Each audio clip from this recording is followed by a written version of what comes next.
औज़ुबिल्लाहि बिस्मिल्लाहिर्रहमानिर्रहीम रब्बि इश्रह ली सदरी व यस्सिर ली अमरी वहलुल उक़दतम मिन लिसानी यफ़क़हू क़ौली सल्लल्लाहु अलैहि वसल्लम। पीएसपी के तमाम ज़िम्मेदारान, तमाम कारकुनान, तमाम हमदर्दों, तमाम देखने वालों सुनने वालों को मेरा बहुत बहुत सलाम। जैसा कि आपको पता है कि कोरोना वायरस की वजह से इज्तिमात हमारे नहीं हो रहे हैं फ़िज़िकली, तो जो हर 15 दिन के बाद एक प्रोग्राम होता है हमारा तरबियत इज्तिमा का, वो हम फेसबुक पे साथियों से बात होती है हर 15 दिन के बाद, और लोगों से बात होती है साथियों से के ज़रिए। तो उसी सिलसिले की आज ये एक नशिस्त है।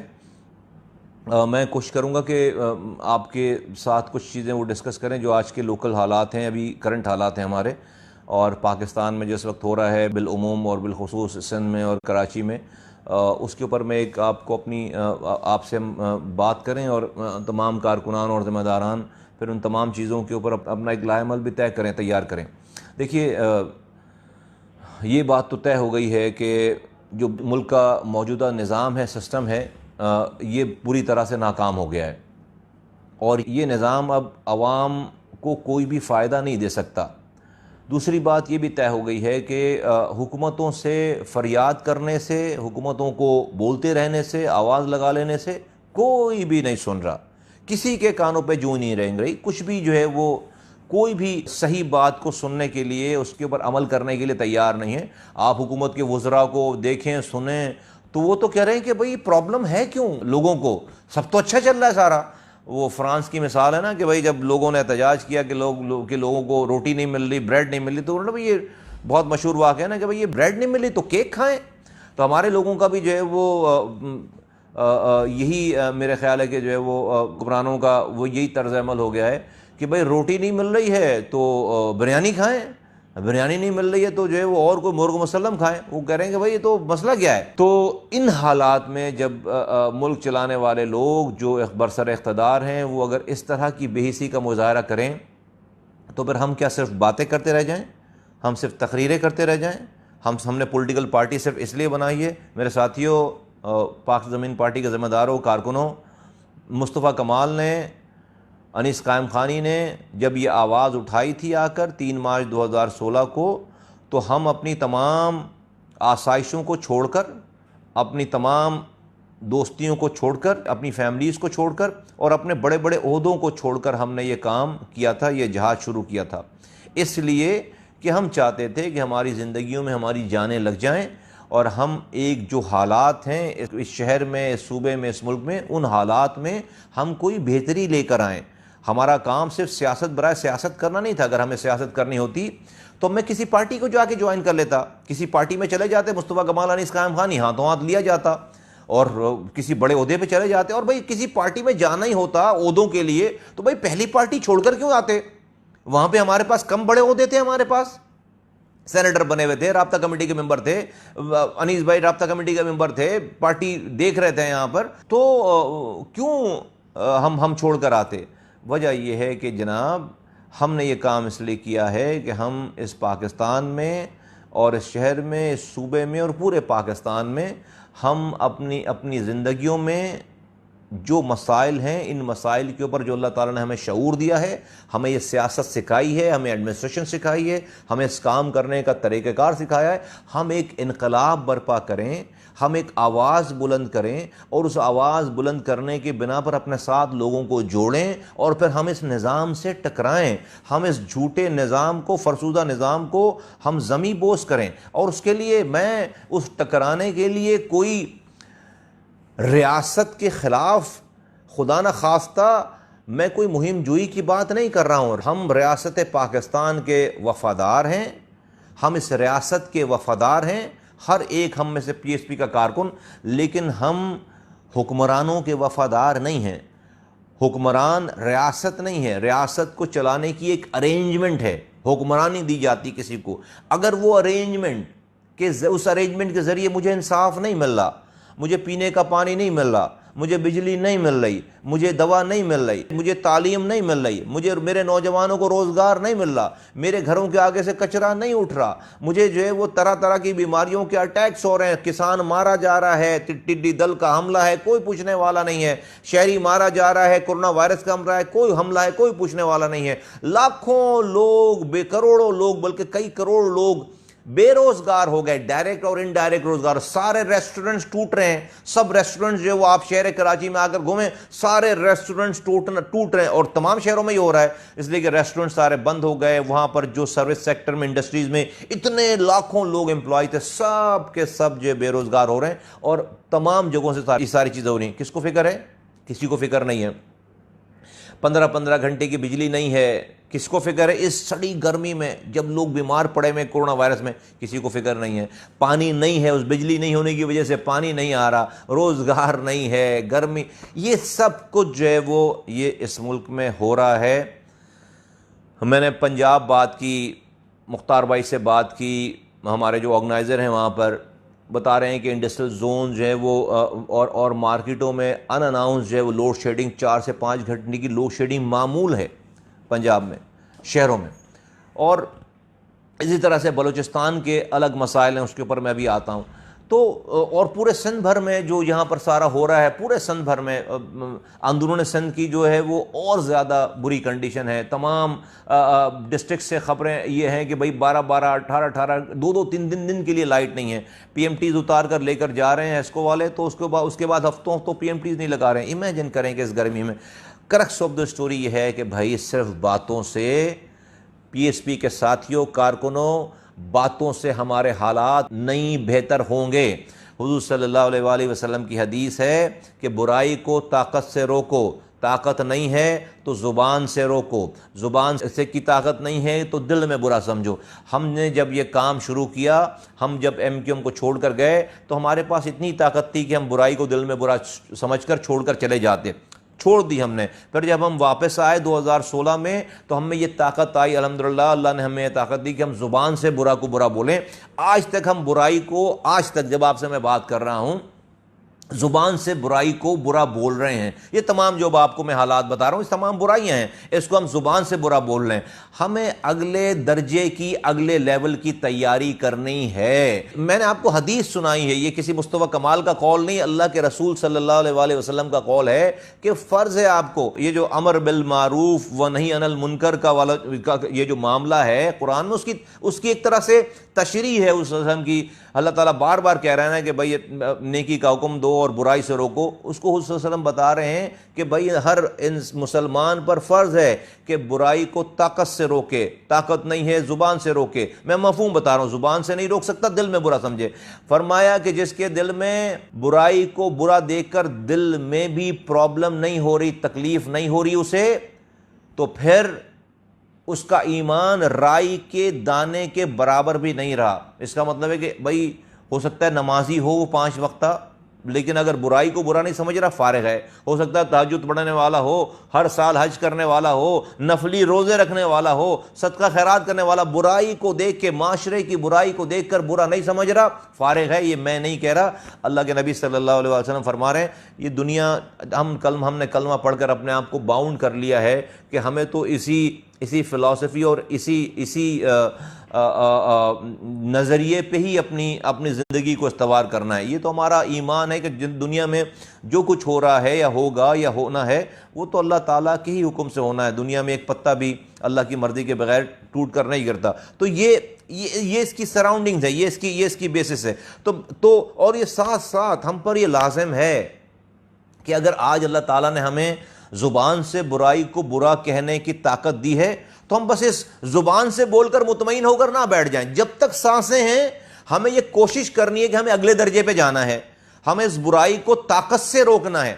और मैंने आपको ये हालात बताया कि भाई 4 सालों से हम प्रेस कॉन्फ्रेंसेस कर रहे हैं, हम जलसे जुलूस कर रहे हैं, हम बयानात दे रहे हैं, हम आइडेंटिफाई कर रहे हैं, हमने ऑफर कर दी कि भाई हमारी बात, हम आपसे फीस भी नहीं मांग रहे, हम तो वो लोग हैं, पीएसपी के लोग वो हैं। आप मेरी रिकॉर्ड पे सारी बात निकाल कर देखो, हमने हर मसले का हल बताया है, हमने सिर्फ मसाइल नहीं बताए। देखिए हमने हाथों से मसाइल को हल कर रखा है, हमें अल्लाह ताला ने सिखाया समझाया है सारी बातों को, हमारे पास सोल्यूशन है, प्रैक्टिकल सोल्यूशन है। लेकिन मैं ना मालूम वाली बात है, एरोगेंस है, हुक्मरानों के गर्दनों में सरिया है, एरोगेंस से अपनी नज़र के आगे कोई चीज़ देख नहीं सकते। और इनके माशाल्लाह से जो जो टीवी पे जो वुज़रा आते हैं, जो लोग आकर बातें करते हैं, तरह तरह के नए नए इशूज़ उठा रहे हैं। अब मुझे बताएं, पूरा इसराइल मिलकर, पूरा इंडिया मिलकर, पूरा अमेरिका मिलकर और पाकिस्तान के सारे दुश्मन दुनिया में जितने हैं, वो सब जमा होकर भी पाकिस्तान की इंटरनेशनल एयरलाइन को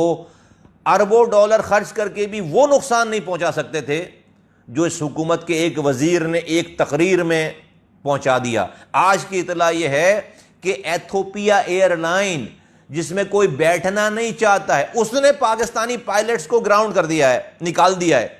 गजब खुदा का, ये कोई इंडिया नहीं कर रहा साजिश हमारे खिलाफ, अमेरिका नहीं कर रहा, इजराइल नहीं कर रहा, तो सब लोगों के सामने। अब क्या करें, सिर्फ बातें करते रह जाएं? तो साथियों, मेरी आज की गुफ्तगू का आपसे मकसद ये है कि हम पर ऐन फ़र्ज़ है ये वाली बात कि हमें इस बुराई को ताकत से रोकने की कोशिश करनी है।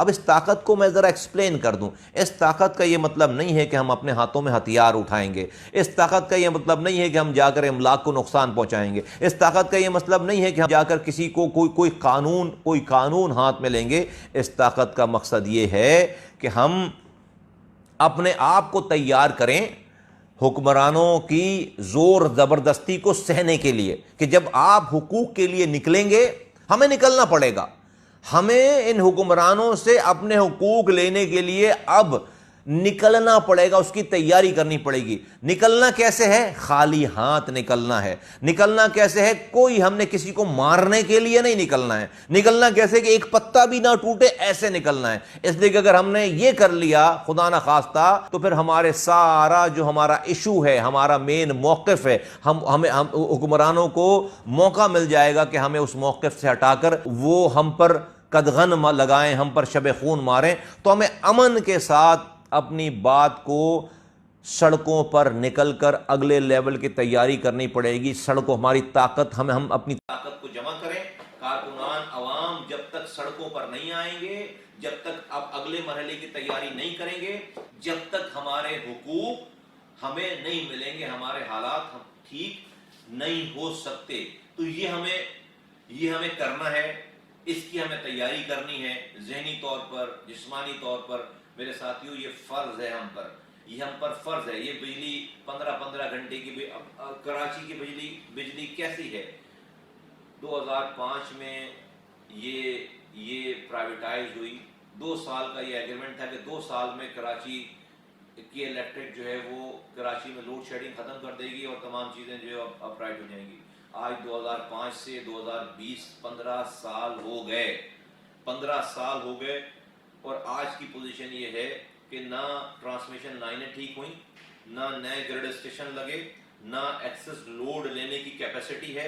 हर बारिश में और गर्मी के सीजन में तमाम ट्रांसमिशन जो है वो ख़राब हो जाती है, लोड आ जाता है, और उसकी आने की वजह यह है कि लाइनें जो है वो सारी पुरानी लाइनें हैं, पीएमटीज नहीं हैं। ग्रिड स्टेशन के लोड डिस्ट्रीब्यूट करने के लिए ग्रिड स्टेशन जो है वो एप्रोप्रिएट नहीं है और मुनासिब तादाद में नहीं है।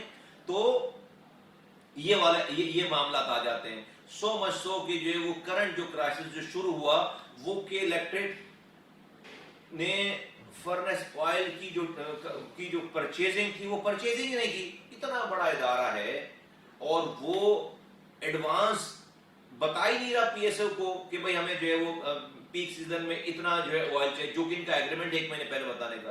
अच्छा भाई, क्यों नहीं बता रहा? इतने नन्हे मुन्ने ये बोले हैं कि इनको नहीं याद है, कि भूल गए? नहीं, ये के इलेक्ट्रिक को बेचने जा रहे हैं, शंघाई कॉर्पोरेशन को बेच रहे हैं। ये जब अगर आप फर्नेस ऑयल खरीदेंगे तो पेमेंट करेंगे, जब पेमेंट करेंगे तो उनकी जो बैलेंस शीट है, जो बहुत ज्यादा प्रॉफिट दिखा रही है, जिसको प्रॉफिट दिखाकर ये बहुत भारी कीमत में, बहुत ज्यादा कीमत में ये के इलेक्ट्रिक को बेच रहे हैं, वो फिगर कम हो जाएगी। वो फिगर कम हो जाएगी तो फर्नेस ऑयल के पैसे ना दो, बैलेंस शीट अपनी ताकि जो है वो ठीक रहे। और उसकी कॉस्ट क्या है?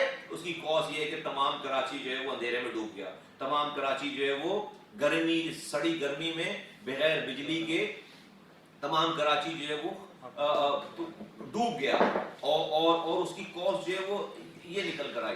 दूसरी बात ये है कि हम बारहा ये बोलते चले आ रहे हैं कि भाई कि इलेक्ट्रिक जब तक आप इसकी मोनोपोली खत्म नहीं करेंगे, जब तक आप इसकी इजारादारी खत्म नहीं करेंगे, जब तक आप एक से ज्यादा लाइसेंसेस नहीं देंगे डिस्ट्रीब्यूशन के लिए, जब तक ये मामला नहीं सुधरेगा, दुनिया के तमाम बड़े शहरों में एक से ज्यादा कंपनीज के पास लाइसेंसेस हैं, एक से ज्यादा कंपनीज के पास ये लाइसेंसेस हैं, दुनिया की तमाम कंपनीज के पास एक से ज्यादा लाइसेंसेस हैं जहां से डिस्ट्रीब्यूशन होती है, और ताकि सार्फिन को पता हो कि भाई अगर उनको बिजली लेनी है तो उनके पास XYZ ऑप्शन है। आपको मैं मिसाल में पहले दे चुका हूं, मैं दोबारा देता हूं कि भाई देखें, पाकिस्तान में सेलुलर फ़ोन की कंपनी जो थी, जब एक कंपनी के पास लाइसेंस था तो हमारे पास इनकमिंग कॉल के भी हमें पैसे देने पड़ते थे, चार्जेस देने पड़ते थे। आज जो है मल्टीपल कंपनीज हैं तो आपको सिम लगाने के भी कभी पैकेज मिल जाता है और इनकमिंग कॉल के कोई पैसे नहीं है, और कॉलें सस्ती हो गई हैं।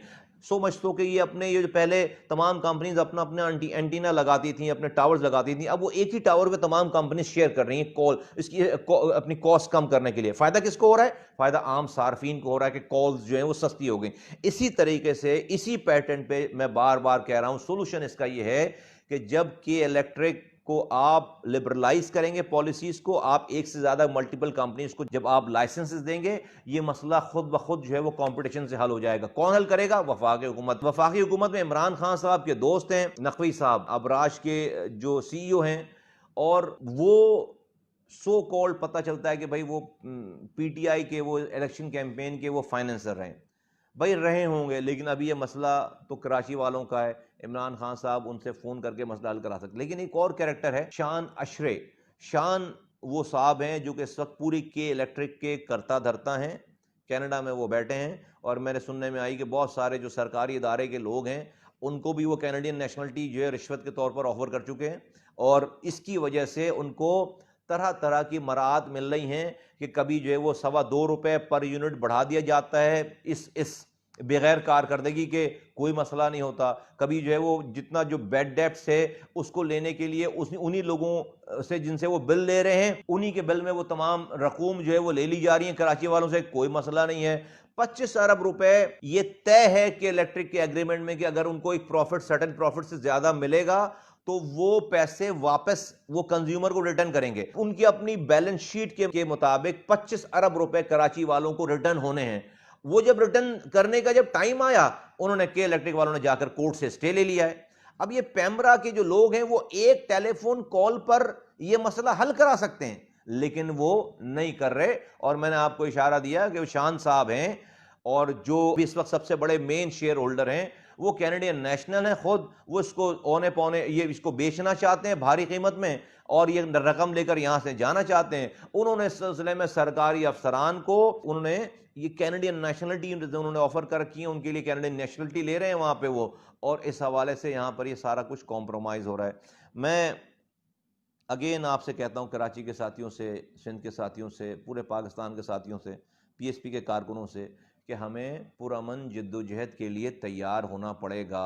घर बैठकर तकरीर करके ये चीज़ें नहीं मिली। और मैं उस बात पे आता हूँ कि भाई हमें हुज़ूर सल्लल्लाहु अलैहि वसल्लम की हदीस है कि भाई आप अपने आप को अपग्रेड करते चले जाओ। अगर बुराई को दिल में बुरा समझने की ताकत है, दिल में बुरा समझ लिया, ज़ुबान से बोलने की ताकत है, ज़ुबान से बोल लिया, लेकिन भाई उसके अगले दर्जे की तैयारी करनी है। इसलिए कि बुराई को जब तक आप ताकत से नहीं रोकेंगे, जब तक ये बुराई नहीं रुकेगी। पाकिस्तान में बहुत बुरा हाल है इंसानों का, और हमने ये पार्टी जो है वो सिर्फ तकरीर करने के लिए और बातें करने के लिए नहीं बनाई। हम इस पाकिस्तान में आम इंसानों की ज़िंदगियों में चेंज लेकर आना चाहते हैं। PSP के कारकुनों, किसी भी मुगालदे में अगर हो कि सिर्फ बातें करते रहेंगे और कोई अमल उसके ऊपर हम कोई एक्शन नहीं करेंगे, तो अपने आप को दुरुस्त करो। जिसको हमारे साथ खड़ा होना है, हमारे साथ इस जद्दोजहद में शामिल होना है, उसको अपने आप को तैयार करना पड़ेगा इस अगले लेवल के लिए, इस अगले लेवल के लिए। और उसमें हर तरह के मसाइब, मुश्किलात से हमें गुजरना पड़ेगा।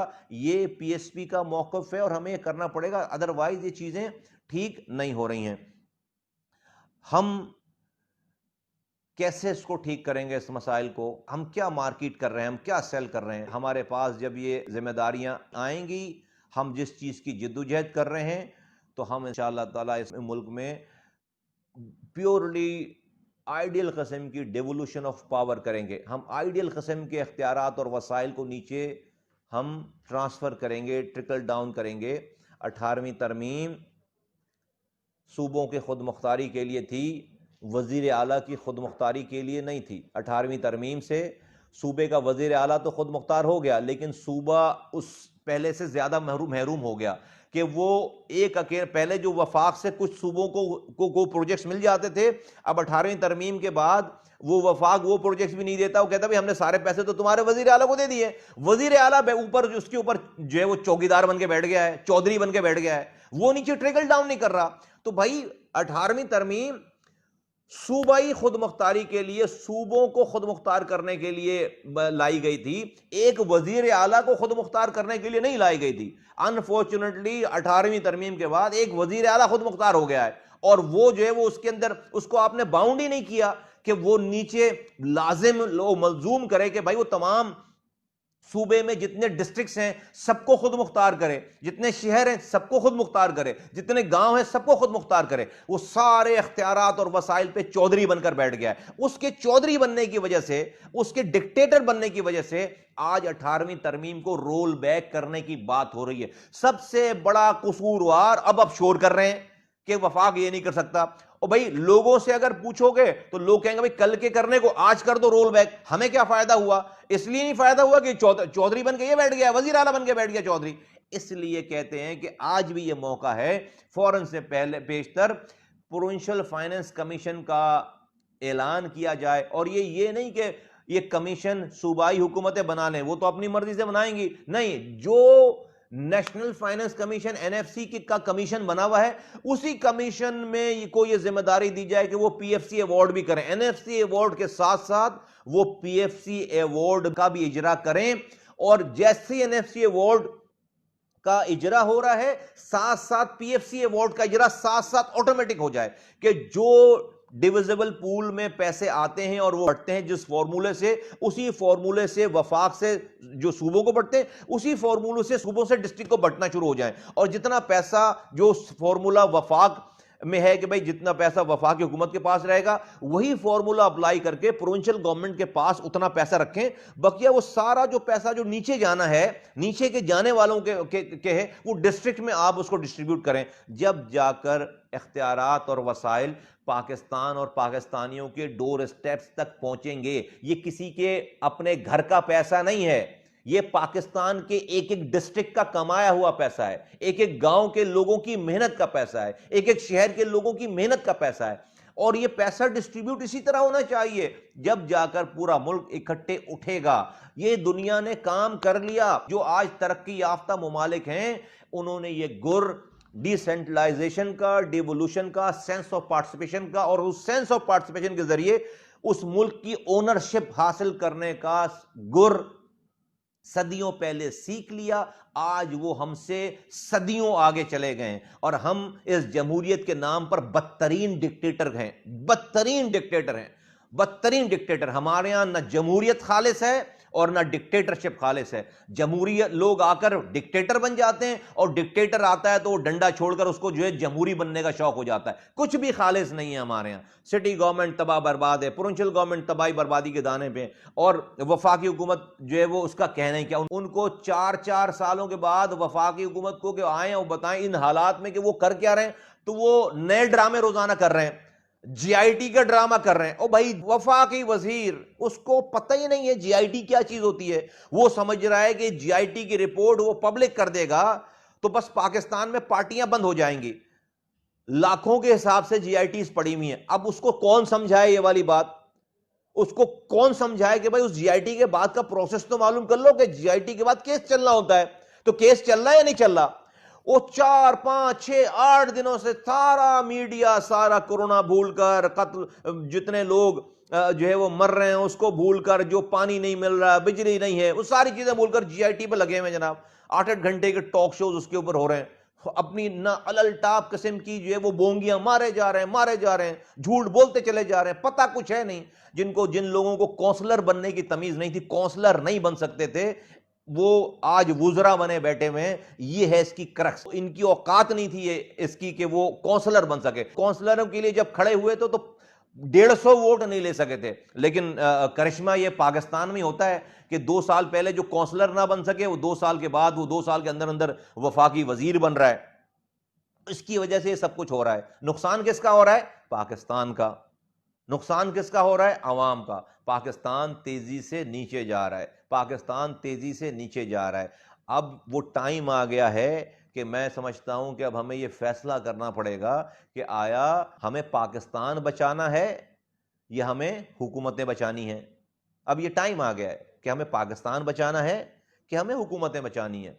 हुकूमतें आज जो हैं कल नहीं रहेंगी, कल जो होंगी वो आगे नहीं रहेंगी। पाकिस्तान ने रहना है, मेरे मुल्क ने रहना है। मैं समझता हूं कि अरबाब इख्तियार और जो लोग इस पाकिस्तान के चलाने वाले हैं, उनको बहुत संजीदगी से इन तमाम हालात को देखना पड़ेगा। पिछले दिनों टेररिज्म हुई है यहाँ पर कराची में। मैं पीएसपी के प्लेटफॉर्म से, पीएसपी के तमाम लोग, मैं खुद आपको पहले दिन से कहता चला आ रहा हूं कि देखिए यहां पर हमारा रास्ता रोका गया। हम ही हरावल दस्ता हैं रॉ के खिलाफ। यहां पर हमने ही यहां पर रॉ के नेक्सस को खत्म किया है। रॉ ने कराची में एक पॉलिटिकल पार्टी को कश्मीर को काउंटर करने के लिए, कश्मीर की एक्टिविटीज को काउंटर करने के लिए उन्होंने कराची में उनको तैयार किया था। उन्होंने रॉ ने नाम दिया एमक्यूएम को, अल्ताफ हुसैन को, कि तुम कराची को मकबूजा कराची बुलाना शुरू करो। जब ये अल्ताफ हुसैन इसको मकबूजा कराची बुलाते हैं, रॉ ने उनको ये, ताकि जब पाकिस्तान मकबूजा कश्मीर बुलाए तो रॉ अल्ताफ हुसैन के जरिए कराची को मकबूजा कराची बुलवाए। रॉ ने फंडिंग की। अब तो अनवर साहब ने अपनी जुबान से कह दिया बैठकर, मुस्तफा कमाल तो नहीं कह रहा है, कि 21 सालों से वो रॉ से पैसे लेकर अल्ताफ हुसैन को पहुंचा रहे हैं। तो रॉ पैसे अल्ताफ हुसैन को स्कूल खोलने के लिए दे रही थी। रॉ अल्ताफ हुसैन को पैसे जो अस्पतालों में दवा देने के लिए पैसे दे रहे थे। रॉ कराची में कत्ल गारतगरी के लिए पैसे दे रहे थे, लोगों को मारने के लिए, डिस्टेबलाइज करने के लिए। पाकिस्तान को डिस्टेबलाइज करना है तो कराची को डिस्टेबलाइज करना है।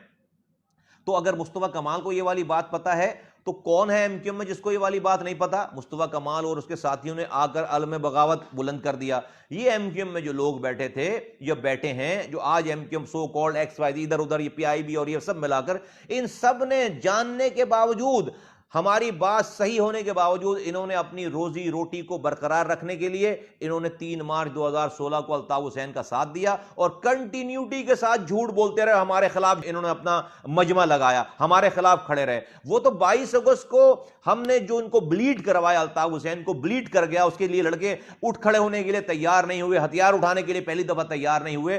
तो उससे अल्लाह ताला ने ये सारी बातें करवाई पाकिस्तान के खिलाफ। और फिर उस दिन ये तय हो गया कि अब ये अल्ताफ हुसैन और उनकी एमक्यूएम जो नहीं चल सकती। उस दिन एमक्यूएम, अल्ताफ हुसैन खत्म हो गए थे, पॉलिटिकली खत्म हो गए थे। लेकिन जिन लोगों ने भी ये फैसला किया कि उन्होंने एमक्यूएम पाकिस्तान अगले दिन बना देनी है और इन मुनाफिक लोगों को लाकर एमक्यूएम पाकिस्तान के नीचे डाल देना है, उन्होंने पाकिस्तान के साथ ज्यादती की है। अल्ताफ हुसैन को दोबारा रीबर्थ कर दिया उन्होंने दोबारा रीबर्थ दे दी उन्होंने अल्ताफ हुसैन की। अल्ताफ हुसैन दोबारा जिंदा हो गया उस दिन से। उनका निशान पतंग महफूज हो गया, जो अल्ताफ हुसैन का निशान वही एमक्यूएम पाकिस्तान का निशान। उनका परचम महफूज हो गया, जो अल्ताफ हुसैन का परचम वही उनका परचम। वही परचम लेकर अल्ताफ हुसैन का आदमी वॉशिंगटन DC में नारा लगा रहा है कि ये जो दहशतगर्दी है इसके पीछे वर्दी है, और वही परचम जो है एमक्यूएम पाकिस्तान कराची की सड़कों पर लहरा रही है। उसका नारा, उसका परचम, उसकी फिलॉसफी, उसकी पतंग निशान, ये सब महफूज हो गए। एक फर्क है सिर्फ बस कि अल्ताफ हुसैन साहब एमक्यूएम के प्लेटफॉर्म से खिताब नहीं कर सकते, वो खिताब वो लाइव कर रहे हैं। ये जो आज हमें इसकी रिपरकशन उठानी पड़ रही है कि वो चूंकि आज PSP की वजह से अल्ताफ हुसैन के कहने पर कराची का नौजवान हथियार उठाने के लिए तैयार नहीं है। हमने समझा दिया नौजवानों को, हमारे पास आज तक एक भी फाउल नहीं हुआ।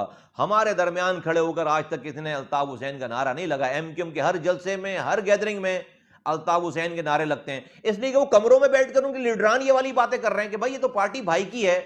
हम तो एस्टेब्लिशमेंट से मजबूर होकर हमने ये जबरन ये काम कर रखा है एमक्यूएम पाकिस्तान वाला। जिस दिन एस्टेब्लिशमेंट मजबूर हो जाएगी भाई से बात करने के लिए, हम ये पार्टी भाई को वापस कर देंगे। भाई एक तकरीर करेंगे, सबको हीरो बना देंगे। हाँ शाबाश मेरे जियालो, मेरे वफादारों, तुमने जो है वो पाकिस्तान की एस्टेब्लिशमेंट को धोखे में डालकर तुम्हें देखो तुम कैसे पार्टी जो है बचा लाए। क्यों? खिदमत करनी है महाजरों की? नहीं, खिदमत नहीं। खिदमत 32 सालों से गवर्नर था, 14 सालों तक एमपी एमएनए 11 दफा बन गए, 6 दफा वजीर बन गए, 2 दफा 3 दफा 4 दफा मेयर बन गए। 30 सालों से हुक्मरानी है। तो मुहाजिर 30 साल पहले अच्छा था या मुहाजिर 30 सालों के बाद आज अच्छा है? खिदमत नहीं करनी है, लूटना है अपनी रोज। इनको किसी को चपरासी की, प्यून की, भंगी की नौकरी ना दे इनको कोई, इन एमक्यूएम वालों को। वो आज जो है वो वजीर हैं, आईटी के मिनिस्टर हैं, एमएनए हैं, एमपीए हैं, कोकेन मास्टर है, मेयर है, कोकेन बेचने वाला मेयर है। नीचे जो है वो पूरा आवे का आवा रेवड़ पूरा तबाह बर्बाद है। तो इनको ये क्लाउड अल्ताफ हुसैन के 2 नंबर अल्ताफ हुसैन की मौजूदगी में ही मिल सकता है। और वो रॉ का एजेंट बने, वो कौम की ऐसी की तैसी करे, वो मुल्क के खिलाफ हो कि अपनी दुकान चल रही है। इसलिए ये अल्ताफ हुसैन को सेफ गार्ड करते हैं। इसलिए मुस्तफा कमाल की बात इनको समझ में नहीं आती। मुस्तफा कमाल की किसी से कोई जाती लड़ाई नहीं है। मैं अपनी कौम का, अपनी कम्युनिटी का, अपने मुल्क की तमाम कौमों का, मैं इस मुल्क का मैं वफादार हूं। मुझे मरकर कब्र में जाना है, मैं अकेले जाऊंगा, कोई ना मेरे साथ कारकुन जाएगा, ना मेरे साथ कोई रहनुमा जाएगा। मुझे अपने किए का जवाब देना है। तो मैं इसलिए लेफ्ट राइट नहीं देखता। मेरी रोजी रोटी का दारो मदार, मेरा तवक्कुल, मेरा रबर है। अल्ताफ हुसैन मुझे रोटी नहीं दे रहा था, अल्ताफ हुसैन मुझे इज्जत नहीं दे रहा था, अल्ताफ हुसैन मुझे मौत और जिंदगी का मालिक वो नहीं है। इसलिए मैंने उसको, उन तमाम चीजों का मालिक रब को जाना है। मेरा अल्लाह है इज्जत देने वाला, जिल्लत देने वाला, रिस्क छीनने वाला, रिस्क देने वाला, जिंदगी देने वाला, मौत देने वाला। मैंने उसमें शिर्क नहीं किया। इसलिए मैं जालिम को और जुल्म को जुल्म मैंने कहा। अनीस कायम खानी ने कहा, मेरे साथ साथियों ने कहा। वरना हमसे ज्यादा मजे में कौन था एमक्यूएम में? जो चीज बटती थी हमें पहले मिलती थी, हमें तो किसी ने नहीं निकाला। हमें तो बुलाते रहे, रिकॉर्ड पर बुलाते रहे, आ जाओ आ जाओ आ जाओ। हम होते तो कौन यहां पर पार्टी चला रहा होता? जो लोग आज हमसे पूछे बगैर हमारे कमरों में दाखिल नहीं हो सकते थे, आज वो कौम के रहनुमा बने हुए हैं। आज वो कौम के रहनुमा बने हुए हैं। हमारे पास इतना है कुछ, लेकिन उसका नुकसान क्या हो रहा है? उसका नुकसान ये हो रहा है क्योंकि सांसें मिल गई अल्ताफ हुसैन को, रॉ ने दोबारा से, क्योंकि अब वो इतनी कुमक नहीं है कि कराची के लड़के जो है इस्तेमाल हो सकें, तो अब रॉ ने कंसोर्शियम बना लिया है। इंडिया के एजेंसियों ने कंसोर्शियम बना लिया है। बीएलए का कंसोर्शियम है, जीएसएन का कंसोर्शियम है और अल्ताफ हुसैन का कंसोर्शियम है। क्योंकि अब एक के पास इतनी ताकत नहीं है यहां पे कि वो एग्जीक्यूट कर सके, तो तीनों को मिलाकर, 3 ग्रुप्स को मिलाकर यहां पर एग्जीक्यूशन की जा रही है। सवाल ही नहीं पैदा होता कि रॉ कराची में कुछ प्लान करे और अल्ताफ हुसैन को लूप में ना ले। ये जो स्टॉक एक्सचेंज पर जो अटैक है, ये रेंजर्स के एहलकारों पे जो अटैक है, और ये जो सिंध के अंदर और ये कराची के अंदर और ये स्टॉक एक्सचेंज, ये सब जो है वो उसी एक तमाम चीज़ों की कड़ी है। और ये कड़ी इसी वजह से है कि आपने अल्ताफ हुसैन को जिंदा कर दिया। आपने अल्ताफ हुसैन को 22 अगस्त 2016 को एमक्यूएम पाकिस्तान बनाकर नई जिंदगी दे दी। 2018 में इस शहर के वैक्यूम को जेन्युइन फोर्सेस फिल करती, जिनको पता था इस शहर का, जो काम करते, जो अपने कामों से जो है वो सारी इविल कुव्वतों को फना कर देते, खत्म कर देते।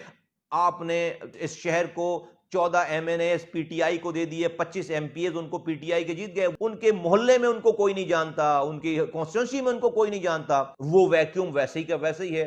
तीसरी चीज ये कि जो पीपल्स पार्टी की मुतासिब हुकूमत है, ये जो इतना तासुब करने वाली, इतनी करप्ट हुकूमत है कि पहले उसने, एक तो कोटा सिस्टम है कराची का, अर्बन रूलर्स का, उस कोटा सिस्टम पे भी इनका दिल नहीं भर रहा। तो उस कोटा सिस्टम के ऊपर भी जाली डोमिसाइल बनाकर शहरी कोटे पर ये अकरबा परवरी के जरिए नौकरियां दे रहे हैं।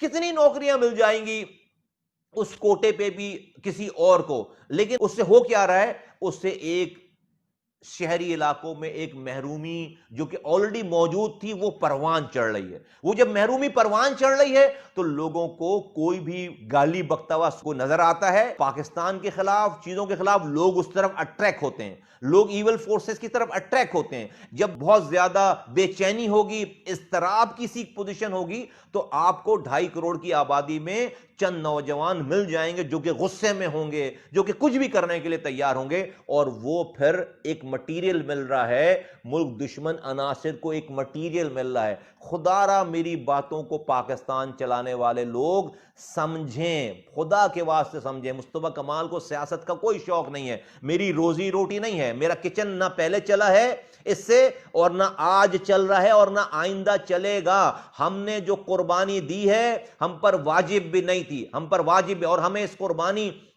देने के सिले में जिस इम्तिहानात से गुजरना पड़ा है हम ही जानते हैं कि हमारे साथ क्या बर्ताव है इन 4 सालों से। हमने 30 सालों से आप रॉ से लड़ रहे थे, आप कुछ भी नहीं कर पाए थे। आज हमें बड़े आसानी से बैठकर बोलते हैं कुछ लोग कि जी आप में और एमक्यूएम में मुस्तफा साहब क्या फर्क है। देखे ना, उन्होंने भी लंदन को डिसोन कर दिया, आपने 6 महीने पहले डिसोन कर दिया। गजब खुदा का, कुछ खुदा का खौफ करें, कुछ खुदा का खौफ करें। मुस्तफा कमाल में और इस एमक्यूएम में फर्क ही नहीं है। मुस्तफा कमाल जब आया था, जब उसने डिसोन किया था, सच बोलने की सबसे छोटी सजा इस शहर में मौत थी। और ये जिसको आप कह रहे हैं कि उन्होंने भी डिसोन कर दिया, वो 9-0 पे खड़े होकर मुस्तफा कमाल के खिलाफ तकरीरें कर रहे थे, मार रहे थे मेरे साथियों को। 7 साथी शहीद कर दिए हमारे, 7 हमारे साथियों को गोलियों से भून डाला इन्होंने। ये सब, ये तो अपनी आग देख ली इन्होंने, अपना मरना देख लिया 22 अगस्त को, जब जाकर इन्होंने अल्ताफ हुसैन से इन्होंने आपके सामने बैठकर जो दूरी इख्तियार की है। आज इतने करीब हैं कि डॉक्टर इमरान फारूक के मर्डर के फैसले आने के बाद भी, जो कि कन्वीनर था इनका एमक्यूएम का, जिससे बड़ा कोई कारकुन ना पैदा हो सकता है और ना होगा कभी, स्कॉटलैंड यार्ड ने ये पूरा बयान दे दिया, सबूत दे दिए लाकर, कोई पाकिस्तान के इदारों ने नहीं दिए, स्कॉटलैंड यार्ड ने ये सारे सबूत दे दिए कि अल्ताफ हुसैन ने ही कत्ल के अहकामात दिए हैं डॉक्टर इमरान फारूक एमक्यूएम के कन्वीनर को। उस कत्ल के फैसले के आने के बाद कोर्ट ने फैसला दिया, उसके बाद पूरी ये जो एमक्यूएम बैठी हुई, उनकी मुंह में जुबान नहीं है कि एक कॉन्डेम कर दें, एक बयान जारी कर दें कि अल्ताफ हुसैन ने कन्वीनर को मारकर बहुत बुरा किया, गलत किया। बल्कि टीवी पे आकर कहते हैं कि हम क्यों बोलें, पीपल्स पार्टी वाले कहां जवाब दे रहे हैं, पीएमएलएन वाले कहां जवाब दे रहे हैं। इतने बदबख्त लोग हैं ये, इतने ज्यादा एफिलिएटेड हैं कि ये दुनिया को दिखाने के लिए भी झूठ नहीं बोल रहे, इतने ज्यादा ये बदकिरदार हैं, इतने ज्यादा ये अल्ताफ हुसैन को जिंदगी मौत का सौदागर समझते हैं, जिंदगी मौत देने वाला समझते हैं। नौजुबिल्ला, ये खुदा के बजाय अल्ताफ हुसैन को मानते हैं। बंद कमरों में इस हाल के अल्ताफ हुसैन से भी इनको इतना डर है, इतने बदबख्त लोग हैं। इसके बावजूद मुझे कोई ये कहे कि आप में और इनमें क्या फर्क है, गजब खुदा का, तबाही बर्बादी आएगी फिर पाकिस्तान में। मुझे ये कहें कि ये इसी तरह, मैं बताता हूं क्या फर्क है मुझ में और इनमें। मुझ में और इनमें वही फर्क है जो अल्लाह ताला ने कुरान में लिख दिया कि एक मुनाफिक और मोमिन में जो फर्क है, वही मुझ में और इन एमक्यूएम पाकिस्तान वालों में फर्क है। ये मुनाफिक हैं, ये वो लोग हैं, जहन्नम की आग देखकर तो अबू जहल भी अल्लाह ताला पे ईमान ले आएगा, वो कहेगा कलमा पढ़ लेगा। जहन्नम की आग को देखकर अबू जहल भी कलमा पढ़ लेगा, लेकिन उसका कलमा पढ़ना उस वक्त फायदा नहीं होगा, वो भी कहेगा मुझे वापस भेजो, देखो मैं कैसा मोमिन बनकर आता हूं। जहन्नम की आग तो सब देखकर तो सभी ईमान ले आएंगे। एमक्यूएम के आज जो लोग हैं जो कहते हैं, उन्होंने जहन्नम की आग 22 अगस्त 2016 को देख ली कि जब वो पकड़े गए, जब ठाकुर उनको ठुड्डे मारता हुआ ले गया। इन्होंने अल्ताफ हुसैन को रीबर्थ, नया जन्म दिया है। किस लिए? कौम के लिए नहीं, अपने मजे के लिए, अपनी अय्याशियों के लिए। इसलिए कि अल्ताफ हुसैन की 2 नंबरी खौफ और रॉ के एजेंट रहने और उसका शहर पे कंट्रोल रहने की वजह से इनकी अय्याशियां चल रही थी। ये शादियां कर रहे थे 1 से जायद, ये जो है वो बिलियनर बन गए, 2 पट्टी की चप्पलों वाले। ये कोकेन पार्टियां कर रहे हैं, इनके बच्चे कोकेन बेचते फिर रहे हैं। ये इनके अलल्ले तल्ले हैं, ये इनकी अय्याशियां हैं, इसलिए इनको ये वाला सिस्टम चाहिए था। लेकिन गजब खुदा का कि इस मुल्क के चलाने वाले लोगों को कि आंख पे पट्टी बन गई है, नजर नहीं आ रहा उनको, और मुल्क तबाह बर्बाद, इनको कैमोफ्लेज कर रहे हैं, वो इनको धोखा दे रहे हैं। और उसका रिजल्ट है कि आज देखें कि आज कराची में दोबारा से दहशतगर्दी सर उठाने लगी है। मैं ये मान ही नहीं सकता कि रॉ कुछ कराची में प्लान करे और अल्ताफ हुसैन को लूप में ना ले। ये आज पीएसपी की वजह से अल्ताफ हुसैन को रॉ बाहर से लोगों को लाकर कराची पर अटैक करवा रही है। अगर हम नहीं होते तो ये अटैक ये कराची के लड़के से करवा रहे होते, ये अटैक ये कराची के लड़के से करवा रहे होते। ये पीएसपी ने, अल्लाह का शुक्र है, कराची के नौजवानों को अल्ताफ हुसैन के चुंगल से छुड़वाया है। मैं मुल्क चलाने वालों को दिल की गहराइयों से हाथ जोड़कर कहता हूं, खुदा के वास्ते ये ना देखें कि कौन कह रहा है, खुदा के वास्ते ये देखें कि क्या कह रहा है। इस झूठों से, मुनाफिकों से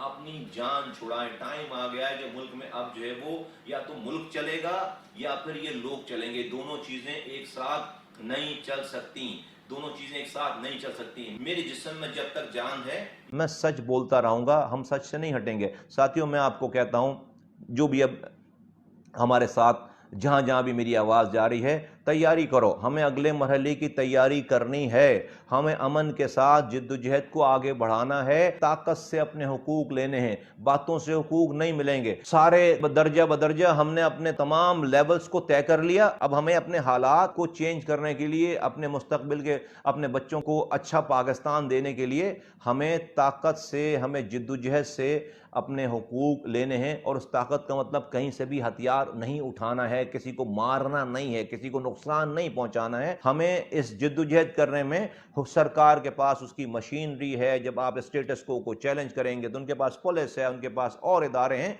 डेफिनेटली वो आपसे पंजा आजमाई करेंगे। हमें इस्तकामत के साथ इन तमाम चीज़ों को सहना है और खड़े रहना है, फर्म रहना है, और अपनी जिद्दोजहद को हमें कामयाबी की मंजिलों तक पहुंचाना है। ये दिमाग में हर हाल में अब इसके ऊपर तैयारी शुरू कर दो। इसके अलावा और कोई ऑप्शन नहीं है हमारे पास। आखिरी बात मैं बलूचिस्तान के हवाले से करना चाहता हूँ। मेरे पास इत्तलात हैं और हमें रिपोर्ट्स आ रही हैं कि बलूचिस्तान में बहुत ज़्यादा बेचैनी इस वाली बात पर है कि बलूचिस्तान में जाली डोमिसाइल बड़ी तादाद में लोगों ने बनवा लिए हैं, बना दिए गए हैं, जिसकी वजह से जो बलूचिस्तान का 6% कोटा था फेडरल गवर्नमेंट की जॉब्स में, वो कोटा भी अब बलूचिस्तान की इंडिजिनस शहरियों को, लोगों को, सूबे के लोगों को नहीं मिल रहा वो कोटा। ये जुल्म फिल फौर ख़त्म किया जाए। वैसे ही इतनी ज़्यादा महरूमियाँ हैं, कौन कर रहा है, क्यों कर रहा है ये काम, किसको इससे फ़ायदा होगा, किस पाकिस्तान को कहां से इस वाली बात में फायदा होगा कि जो चंद नौकरियां हैं वो भी कोई जाली डोमिसाइल बनाकर आकर, बलूचिस्तान के डोमिसाइल को बनाकर आकर वो ले ले। किसकी खिदमत हो रही है खुदारा? ये रियासत के इदारे, रियासत के हुकूमती इदारे, रियासत के इदारे, सब लोगों का काम है कि मुल्क में इस अफरा तफरी को रोका जाए। मैं भरपूर मुतालबा करता हूं कि बलूचिस्तान के इस जाली डोमिसाइल वाले इशू को फिल फॉर एड्रेस किया जाए और जाली डोमिसाइल पे बलूचिस्तान के कोटे पे नौकरी लेने वालों को रिप्लेस करके ओरिजिनल बलूचिस्तान के रहने वाले लोगों को नौकरियां दी जाएं। पाकिस्तान जिंदाबाद, पाकिस्तान पाइंदाबाद।